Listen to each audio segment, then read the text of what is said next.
Jeffrey Dahmer, the Milwaukee Monster, Milwaukee, Wisconsin.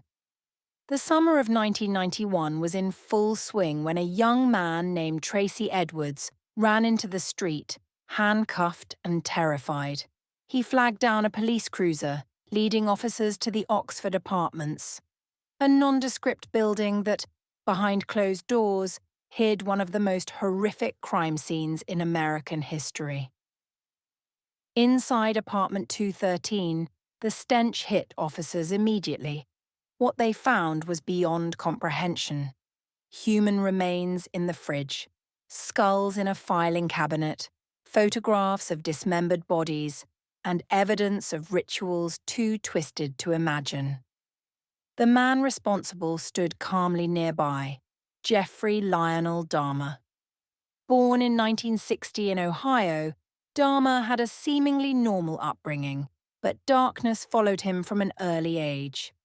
He developed a fascination with dead animals, isolation, and control.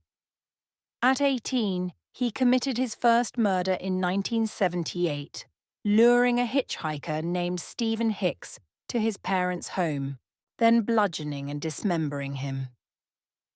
After that, the urge lay dormant for nearly a decade. But when it returned, it came with a vengeance. Between 1987 and 1991, Dahmer claimed the lives of 17 young men and boys, many of whom were Black, Asian, or Latino, and often marginalized members of the LGBTQ+ community. He lured victims to his apartment with promises of money or companionship, then drugged them, murdered them, and engaged in acts of necrophilia and cannibalism. He kept body parts, not just as trophies, but to feel like they were still with him. The horror of his crimes raised countless questions. How did he go undetected for so long?